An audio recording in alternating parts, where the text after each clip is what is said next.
welcome to EBADay 2019 in Stockholm.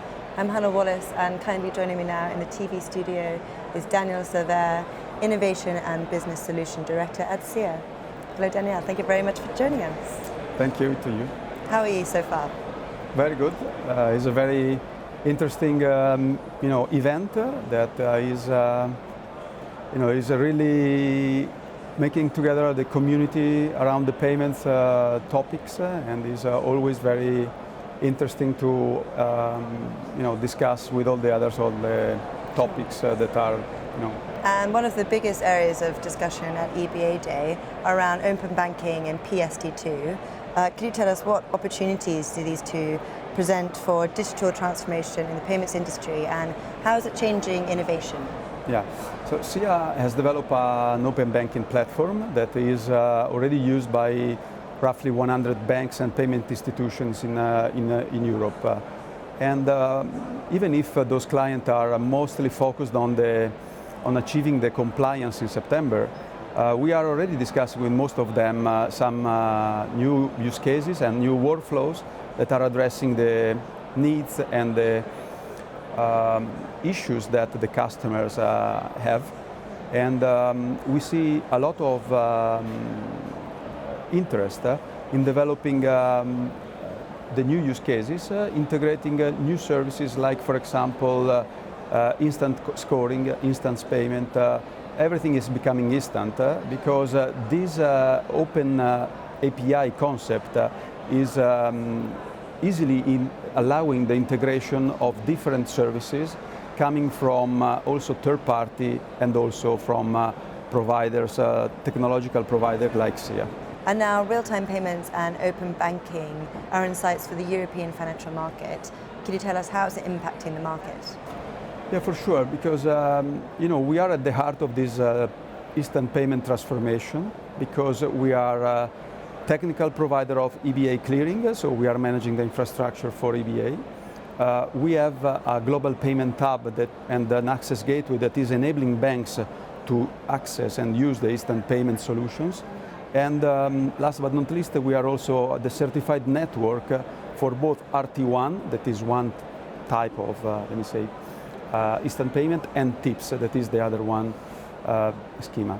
So this is a privileged positions that we have in the markets, and we are seeing that the instant payments are growing a lot, and a lot of use cases are also enabled by the open banking concept, because each time in the different use cases you need to pay, the instant payment is becoming the de facto standard for allowing the transfer of funds between two parties. And we are already working with a lot of customers that are solving issues that before was not possible to solve, because you have this delay of 1 day at least in Europe for the delivery of the payment.